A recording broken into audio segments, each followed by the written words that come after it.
ሰላም ወደ ቻናላችን ተከታዮች እንዴት ናችሁ? ሁላችሁም በያላችሁበት ሰላም እንደሆናችሁ ተስፋ አደርጋለሁ። በዛሬው ትምህርታችን ስለ what is the difference between during, since and for እነዚህ ታይም ዱሬሽንን ወይም ደግሞ how long the time የሚሉ ነገሮችን ለመግለጽ ጊዜን ለመግለጽ የምንጠቀምባቸው ወርዶች ናቸው ማለት ነው። So let's start one by one. During it is in the middle of a period of time and now must come after it ነው። during ሲባል ምንድነው በጊዜያቶች መካከል ላይ ወይም ደግሞ በሆኑ ኢቨንቶች ክስተቶች መካከል ላይ የሚፈጠር ነገርን ለመግለጽ ስንፈልግ ዱሪንግ እንጠቀማለን ማለት ነው። ሶ ምን ጊዜም ከዱሪንግ በኋላ ምን መኖር አለበት? it is noun ወይም ደግሞ ስም መኖር አለበት ማለት ነው። ሶ ስትራክቸሩ it is during plus noun ነው። ለምሳሌ I slept during the movie ፊልም እያየው በመካከል ተኛው። ፊልም እያየ ሰው during the movie ፊልም እየታየ ሳለ እኔ ተኛው። ስለዚህ ፊልም እያየች ነበረ በመካከል ግን ተኛ። ስለዚህ in the middle of a period of time በሁለት ነገሮች በሚደረጉበት መካከል ላይ የሚደረግ it is a period of time or it is a time gap it is በዱሪንግ ነው የምንገልጸው ማለት ነው። she called me during class ስለዚህ ክላስ እያለሁኝ እሷ ደወለችልኝ። ስለዚህ it's a period of time in the middle of the period of time የእሷ መደወሏ የተከሰተው ማለት ነው።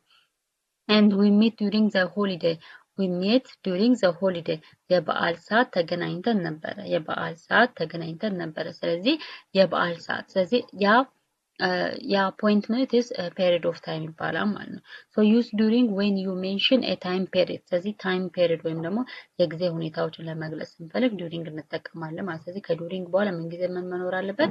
ናውን ወይም ደግሞ ስም መጠሪያ ስም መኖር አለበት ማለት ነው። ሁለተኛው ሲንስ ነው። so the since is from a specific point in the past until now ስለዚህ ፓስት ላይ ወይም ደግሞ ካላፊ ጊዜ ላይ ስፔሲፊክ በሆነች ፖይንት ላይ እንጀምርና ስቲል ናው አንቲል ናው የሚቀጥል ነገር ከሆነ it is since ይባላል ማለት ነው። ሲንስ እስከዚህ እንደማለት ነው። ስለዚህ at a specific point of time ትጀምርና ፓስት ላይ ስፔሲፊክ ፖይንት ኦፍ ታይም ላይ ጀምርና but until now ኮንቲኒው የሚያደርግ ከሆነ it is since በሲንስ ነው የምንገልጸው። ስለዚህ ምንጊዜም ስትራክቸሩ ሲንስ ፕላስ ፖይንት ኢን ታይም ነው። ፖይንት ኢን ታይም ኤግዛምፕል I have lived here since 2020 ስለዚህ በ2020 እዚህ ጋር ኖሬ ነበረ። እዚህ ጋር እኖር ነበረ ካለች ስቲል ነው ምንድነው እየኖረች ነው ማለት ነው። ስቲል ነው እዛ አካባቢና ስለዚህ I have lived here since 2020 ስለዚህ ከ2020 ጀምሮ እዚህ አካባቢ እየኖርኩኝ ነው። ስለዚህ መኖር የጀመረችው ከ2020 ጀምሮ ግን ስቲል ነው ምንድነው እየኖረች ነው ማለት ነው እዛ ቦታ። ስለዚህ at a specific point of time ጀምርና ስቲል ነው የሚቀጥል ከሆነ it is በሲንስ ነው የምንገልጸው ማለት ነው። she has been sick since Monday ስለዚህ ዛሬ ሰኞ እሷ ታማለች። she has been sick since Monday ስለዚህ ዛሬ ሰኞ እሷ ታማለች። ስለዚህ መታመሟ የጀመረው at the past ነው ማለት ነው። so ስቲል ነው ግን እስከ ሰኞ ድረስ ታማለች ማለት ነው።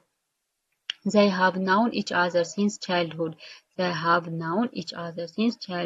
ሰው ልጆች ከሆኑበት ጊዜ ጀምሮ ይተዋወቃሉ። እርስ በራስ ይተዋወቃሉ። ልጆች ከሆኑ ጀምሮ ከልጅነታቸው ጀምሮ እርስ በራስ ይተዋወቃሉ። ስለዚህ ከልጅነታቸው ጀምሮ እርስ በራስ የሚተዋወቁ ከሆነ የነሱ መተዋወቅ at the past ላይ የተፈጸመ ነገር ነው ማለት ነው። ነገር ግን ስቲል ነው ይተዋወቃሉ ማለት ነው።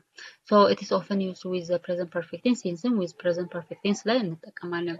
for ደግሞ it shows the duration or how long ስለዚህ የሆነ ነገር ምን ያህል ይረዝማል how long ምን ያህል ይረዝማል የሚለውን ዱሬሽኑን ጊዜውን የሚገልጽልን it is for ይባላል ማለት ነው። ስለዚህ for how long ብሎ ዱሬሽኑን ይገልጽልናል። ስትራክቸሩ for plus period of time ማለት ነው።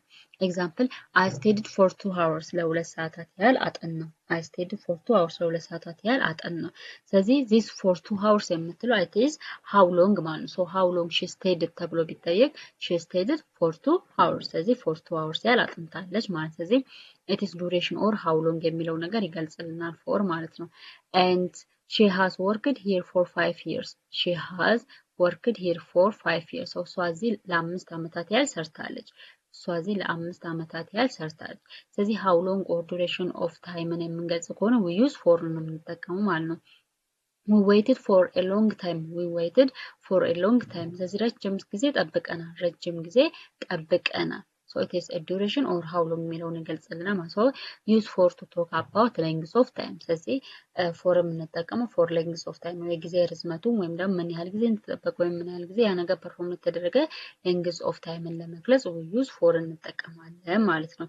ሶ ዚስ ኦል አባውት ዘ ዲፈረንስ ቢትዊን ዱሪንግ ሲንስ ኤንድ ፎር ነው። ሶ አይ ቲንክ ኢት ኢዚ በጣም ቀላል ነው።